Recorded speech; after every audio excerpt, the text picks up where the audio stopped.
Les dépenses mondiales pour le développement de la GenAI devraient atteindre 644 milliards de dollars en 2025, soit une augmentation de 76% par rapport à 2024.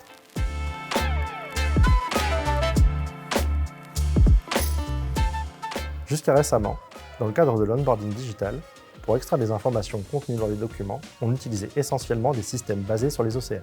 Ces systèmes enchaînent beaucoup d'étapes. Classification, redressement, reconnaissance du texte, traitement du langage, règles métiers. Honnêtement, ils sont complexes à maintenir. Depuis 2021, la communauté scientifique mise à 100% sur la GenAI. Est-ce à dire que c'est la fin des OCR? Mais en 2021, le terme GenAI n'existait même pas encore, non? C'est vrai, mais le concept était déjà là. Dès 2019, les transformers multimodaux, capables d'analyser à la fois l'image et le texte issu de l'OCR, ont commencé à battre tous les benchmarks. Et en 2021, le modèle Donut a marqué un tournant. C'était le premier modèle génératif à pouvoir comprendre un document sans passer par l'OCR. Ok, mais qu'est-ce que ça change concrètement de passer par un modèle de GenAI plutôt qu'un OCR? Alors, les récents progrès faits sur la GenAI ont permis de regrouper toutes les étapes de traitement dans un modèle unique. Ce que ça donne, en moins d'une heure, on peut obtenir un prototype fonctionnel en réglant uniquement quelques paramètres.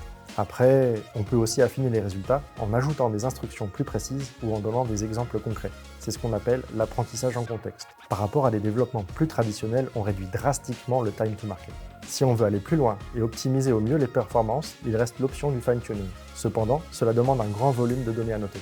Et attention, en phase de production, avec ou sans fine-tuning, le déploiement des modèles de GenAI demande une infrastructure dédiée assez coûteuse.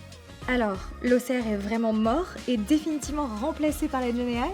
On est clairement à un tournant. Les solutions classiques restent fiables et économiques, mais la GenAI offre une souplesse incomparable. Évidemment, l'adoption de la GenAI ne doit pas se faire au détriment de la sécurité, de la conformité et de la souveraineté. Chez QuickSign, on suit ce sujet de près pour proposer le meilleur compromis possible à nos clients, les services financiers. Continuez à suivre avec nous l'évolution de la GenAI.